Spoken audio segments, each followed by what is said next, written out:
Measurement in sports में जब हम बात करते हैं तो फर्स्ट ऑफ ऑल इसमें जो टॉपिक आता है वो आता है मोटर फिटनेस टेस्ट। एक्चुअली इसके अंदर कई सारे टॉपिक्स आपको अपनी बुक में देखने मिल जाएंगे अगर आपकी बुक थोड़ी सी अपडेटेड नहीं है, जैसे कंप्यूटेशन ऑफ फैट परसेंटेज है, मेजरमेंट ऑफ मस्कुलर स्ट्रेंथ, जैसे कि क्रॉस वेबर टेस्ट जिसे हम कहते हैं, ठीक है ना। ऐसे कुछ टॉपिक्स मिल जाएंगे जो कि इस बार आपके सिलेबस से डिडक्ट कर दिए गए हैं। तो हम डायरेक्टली स्टार्ट करते हैं मोटर फिटनेस टेस्ट से। मोटर फिटनेस के बारे में हम 11th में भी पढ़ के आ चुके हैं। एक्चुअली मोटर फिटनेस टेस्ट जो होता है वो किस बेसिस पर होता है, फर्स्ट ऑफ ऑल उसके लिए हमें जानना होगा कि मोटर फिटनेस होता क्या है।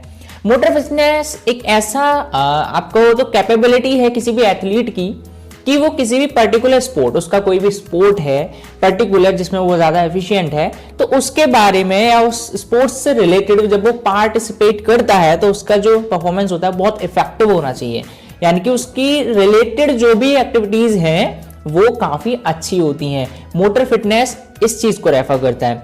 एक और इसका डेफिनेशन हम ऐसे दे सकते हैं कि मोटर फिटनेस जो है एक पर्सन की ऐसी एबिलिटी होती है जो कि अपनी कोई भी फिजिकल एक्टिविटी कर रहा है। एक्चुअली हम मोटर फिटनेस को यहाँ स्पोर्ट्स से रिलेट कर रहे हैं, आप अपनी डेली लाइफ से भी रिलेट कर सकते हो कि आप लिखते कैसे हो, ठीक है ना, आप कभी भी रोड पे चलते हो तो कैसे चलते हो, ये सभी आपकी मोटर फिटनेस टेस्ट में आती है। छोटी छोटी चीजें जो होती हैं वो डेवलप होती रहती हैं आपके डेली बेसिस पर। तो ये जो रूटीन है आपका कैसा भी किसी भी चीज को करने का, वो मोटर फिटनेस के अंदर आता है, ठीक है ना। अच्छा, अब इसके आगे जो हम बात करेंगे आपर्ड, जो हमारा मोटर फिटनेस टेस्ट है जिसका पहले नाम आपने केवल आपर्ड सुना होगा, तो इसके अंदर काफी कंफ्यूजन होता है कि आपर्ड है या आपर्ड है, तो मैं चीज क्लियर कर देता हूं आपको। इस टेस्ट का अर्लियर जो नाम था वो था आपर, जिसका मतलब था American alliance for health, physical education and recreation, ठीक है ना। लेकिन चेंज ये हो गया अभी रिसेंटली, कुछ दिनों पहले या कुछ महीनों कुछ सालों पहले ये जो चेंज हुआ था, इसका डी और इसके अंदर जुड़ गया, यानी कि डांस वाला जो कंसेप्ट था वो और इसके अंदर आपका ऐड हो गया, ठीक है ना। अच्छा, इसके अंदर अर्लियर जो इसका आपर टेस्ट होता था उसके अंदर 7 टेस्ट आइटम्स हुआ करते थे और मॉडिफिकेशन के बाद वो 6 टेस्ट आइटम रह गई। जो सॉफ्टबॉल थ्रो था किसी भी डिस्टेंस का, वो वाला टेस्ट डिडक्ट कर दिया गया 1976 में, यानी कि 1976 के लगभग ही इसका नाम आपर्ड हुआ। ओके, अच्छा इसके बाद हम बात करें कि इसमें अब देखो यार 7 थे अब 6 हो गए, तो कौन कौन से टेस्ट आते हैं। फर्स्ट ऑफ ऑल बॉयज के लिए पुलअप्स आते हैं और वहीं गर्ल्स के लिए फ्लैक्स डाउन हैंग, उन्हें लटका दिया जाता है सीधा सीधा आराम से।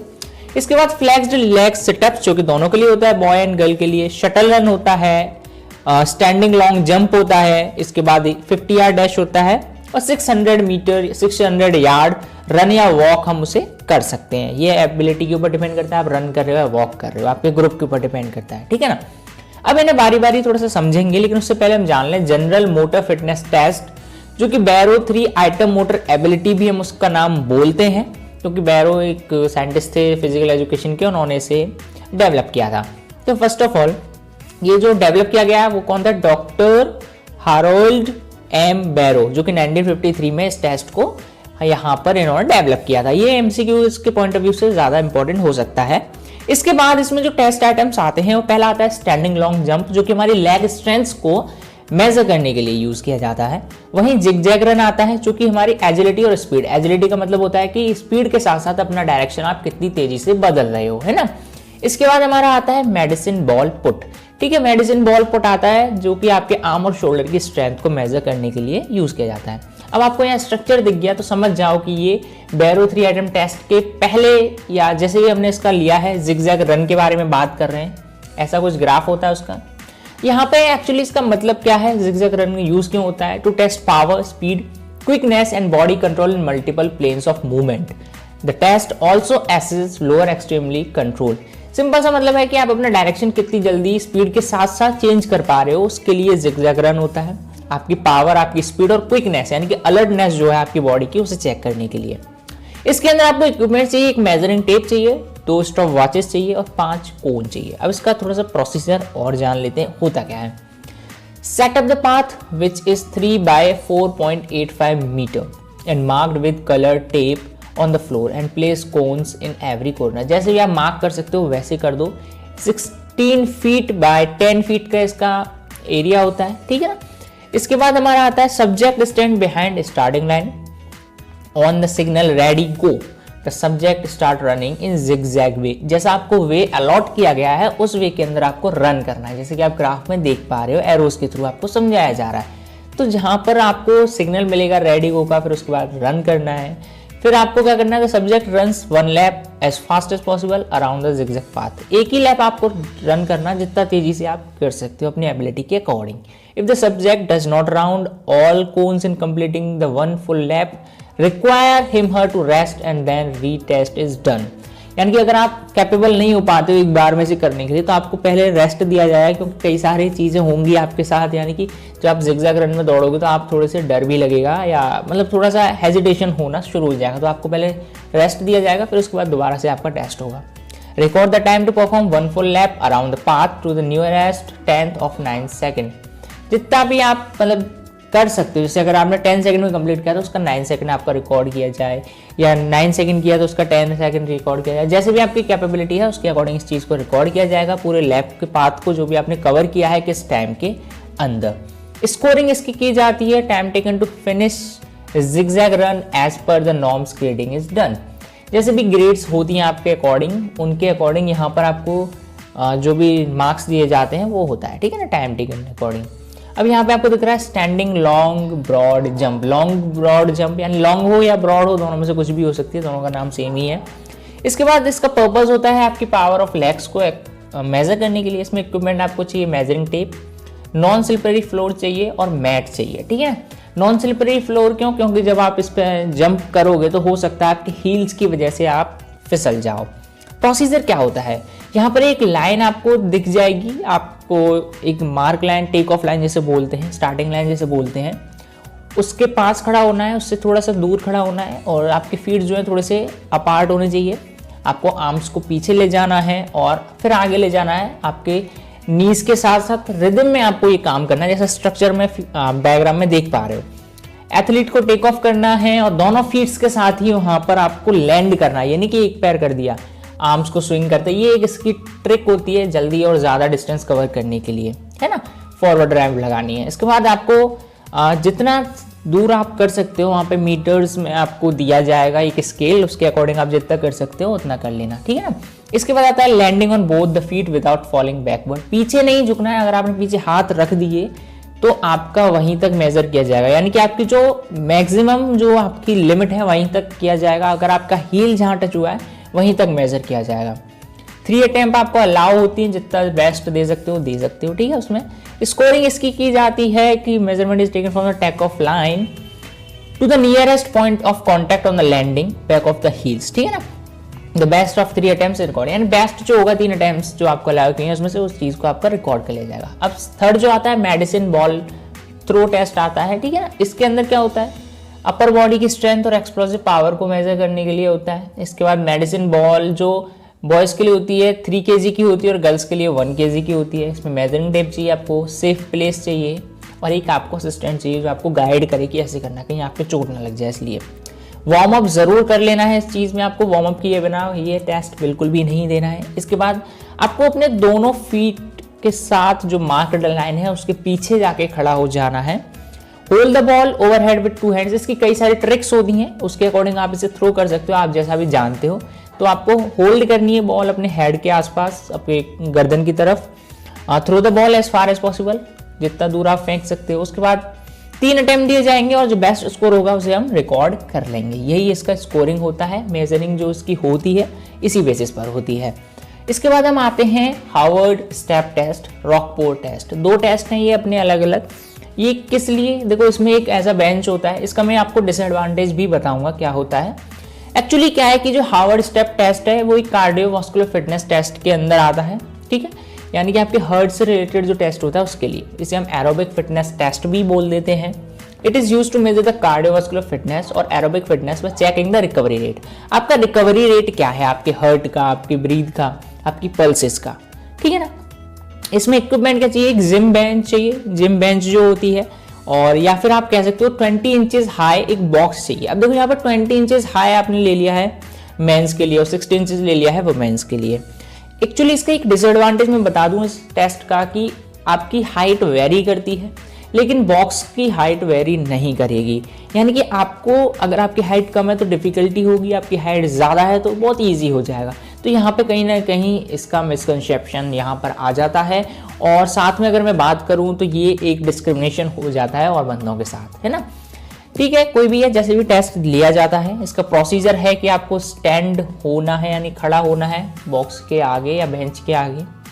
फिर कमांड गो पे आपको अपना स्टेप अप करना है, फिर डाउन करना है, डाउन बेंच के। इसके बाद चलो 30 स्टेप आपको पर मिनट आपका एक रेट होता है, लगभग आप कर सकते हो इतना। उसके बाद स्टॉप वॉच भी तभी स्टार्ट की जाएगी जब आपका स्टेपिंग है वो स्टार्ट हो जाएगा।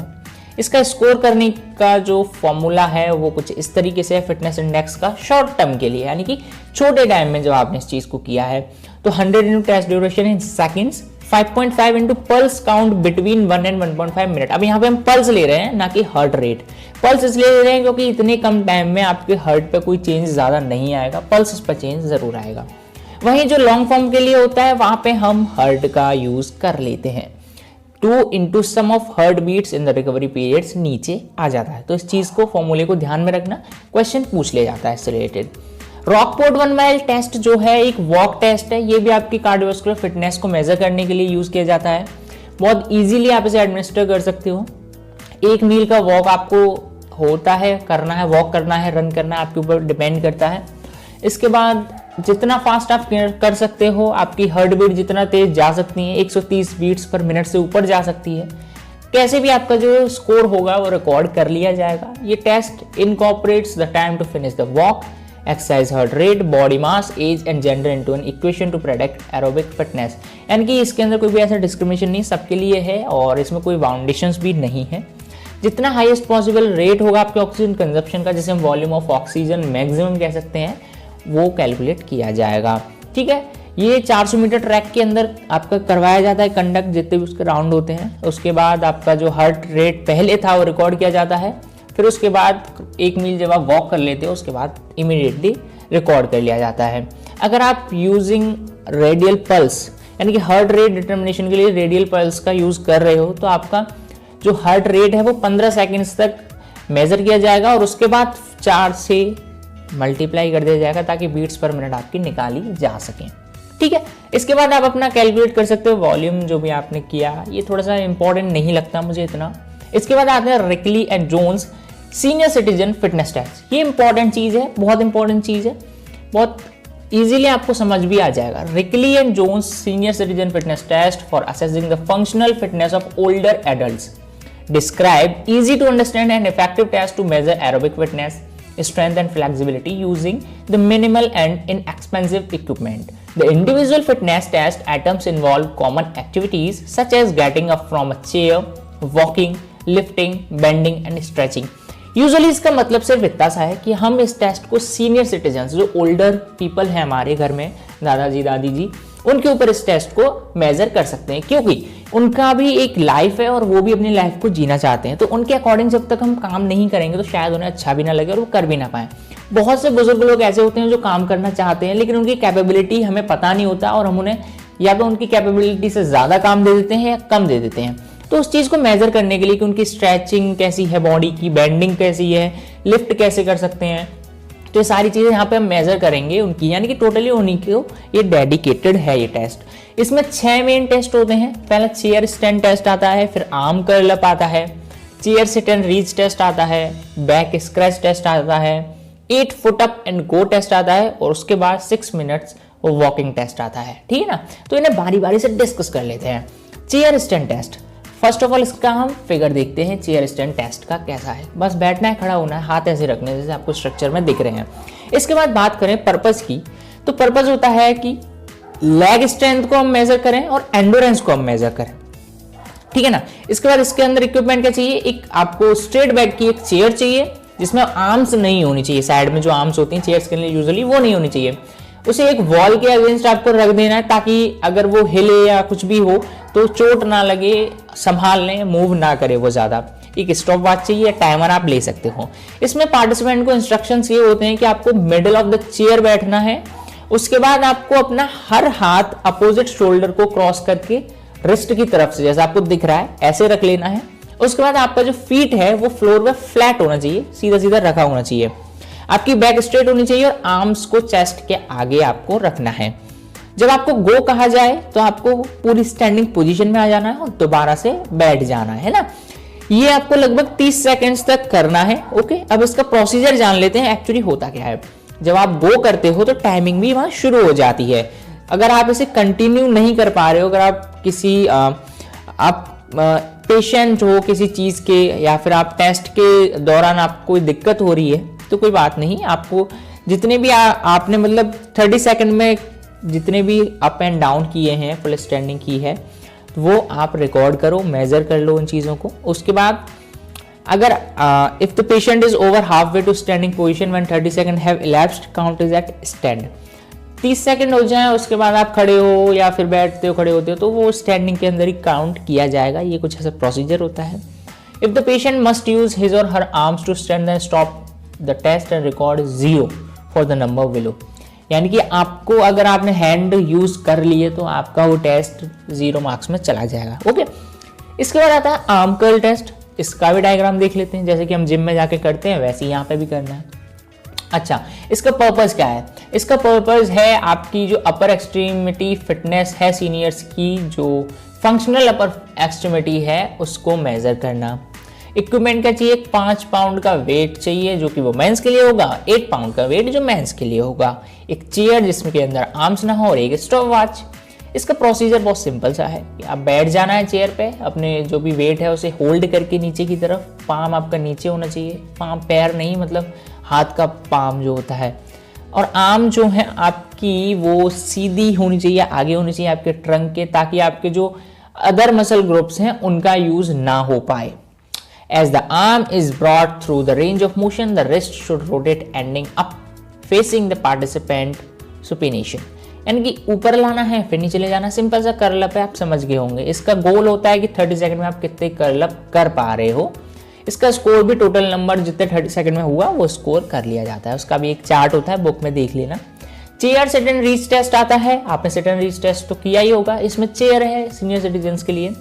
देखो इसके अंदर देखो काफी ज्यादा दिया है। इसका पर्पस क्या है, डेली बेनिफिट्स क्या है? इसका पर्पस यही है कि आप डेली काम करते हैं, जो बुजुर्ग लोग हैं, चीजें उठाना नीचे से ऊपर, तो ये इसका मेन पर्पस है कि उनकी स्ट्रेचेबिलिटी जो है, उनकी बैक मसल्स की, या जो भी उनसे रिलेटेड काम करते हैं वो, जिसमें उन्हें रीच करना पड़ता है किसी चीज को बैठकर या कैसे भी, उस चीज को एक्टिवेट करने के लिए, उसके बारे में जानने के लिए चेयर चाहिए, रूलर चाहिए, ताकि मेजर कर पाओगे कितना डिस्टेंस कवर किया। इसका प्रोसीजर बहुत सिंपल सा है, लेकिन पूरा प्रोसीजर एक बार में मैंने दे दिया।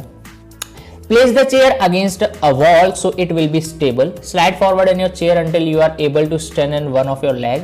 The ankle of your straight leg should be flexed at about a 90-degree angle. Your other foot should be flat on the floor. ठीक है? Place one of your hands directly on the top of other so that they are stacked with your fingers extended. Exhale as you bend forward at the hip and try to reach your toes. Simple सा test है, इसे आप reach कर सकते हो इतना उतना करो। इसमें कई सारे स्टेप्स मैंने आपको दिए हैं, सिर्फ नोट्स के बेसिस पर दिए हैं। सिंपल सा इसमें यही है कि आपको बैठना है, आपको उसी लेग का यूज करना है जो आपकी मोर फ्लेक्सिबल है और ज्यादा डोमिनेटिंग लेग है, उसी चीज का यूज करना है, उसी लेग का यूज करना है, ताकि आपको कोई दिक्कत ना हो इस चीज को कंप्लीट करने के अंदर। और आपका जो भी स्कोरिंग होगा वो आपके बेसिस पे हो जाएगा। अगर आप टो तक रीच नहीं कर पा रहे हो तो आपको नेगेटिव स्कोर दिया जाएगा। अगर आप टो से आगे निकल जाते हो तो आपको पॉजिटिव स्कोर दिया जाएगा। और अगर आप लगभग मतलब कई ज़्यादा नेगेटिव जा रहे हो तो आपको 0 पॉइंट मिल जाएगा। अगर टो के मिडिल तक आप पहुंच गए तो आपको 0 पॉइंट मिलेगा। तो यानी कि आपको पॉजिटिव चाहिए, तो पॉजिटिव के लिए आपको थोड़ा सा इसे 2-3 बार इसे करना होगा। जो रिकॉर्ड आपका किया जाएगा स्कोर, वो बेस्ट जो है वही रिकॉर्ड किया जाएगा। ठीक है ना? अच्छा, इसके बाद हम जो डिस्कस करेंगे वो करेंगे back scratch test. Back scratch test कैसा होता है देख लेते हैं भैया। इसमें पीछे उंगलियां ले जानी है और टच करनी है, तो भैया हमसे तो होता नहीं, और देखो कैसे करते हैं। आगे बात करें इसके पर्पस की, तो सिंपल सा पर्पस है कि आपका शोल्डर का मोशन जो है कितना उसका रेंज है, कितनी फ्लेक्सिबिलिटी है, उस चीज को चेक करेंगे। इक्विपमेंट सिर्फ रूलर चाहिए और एक इंसान चाहिए बुजुर्ग सा जो इसको कर रहा हो परफॉर्म। प्रोसीजर के बारे में बात करें तो भैया स्टैंडिंग स्टेंस में ये किया जाता है। From standing position place one hand behind the head of to the upper back and the other hand behind the lower back. समझ गए होंगे, एक अपर से और एक लोअर से लेकर आना है हमें। इसके बाद आपको दोनों हैंड्स को ट्राई करना है होल्ड करने का, एक दूसरे से टच करने का। अगर आपकी इंडेक्स फिंगर एक दूसरे को टच कर रही है तो स्कोर आपको मिलेगा 0, और उससे ज़्यादा जा रही है या उससे कम जा रही है, अगर आप उसे टच नहीं कर पाते हो, गैप अगर रहता है रूलर से, तो वो नेगेटिव स्कोर में चला जाएगा। और अगर आप उसे पॉजिटिव में ले जाना चाहते हो तो उसे ओवरलैप कराना है, ठीक है। 0 कोई बुरा नहीं है, ये भी बहुत अच्छा स्कोर होता है 0, यानी कि एक मिडल जो होता है वही वहाँ तक आ गया आप। बेस्ट स्कोर जो होगा नियरेस्ट ½ इंच तक इसको मेजर कर लिया जाएगा। अब इसके बाद आता है 8 foot up and go test, बस जाना है आना है। इसका मतलब है कि आपकी स्पीड एजिलिटी कैसी है, आपका बैलेंस कैसा है। आपको जैसे एक कोन रखा होगा वहाँ जाना है और मुड़ के तुरंत चेयर पे आके बैठ जाना है, जितना जल्दी आप कर सकते हो, ठीक है ना। जो 44 इंच 44 इंच हाई एक सीट या चेयर हम वहाँ रख सकते हैं। इसमें कई सारी चीज़ें हैं। इसके बाद प्रोसीजर पे आए तो चेयर को फिर से वॉल के पास रखना ताकि गिरने का टेंशन ज़्यादा ना हो। इसके बाद place the cone marker 8 feet away, 8 feet away, 8 feet दूर जाके रखना है आपको जो भी कोन है।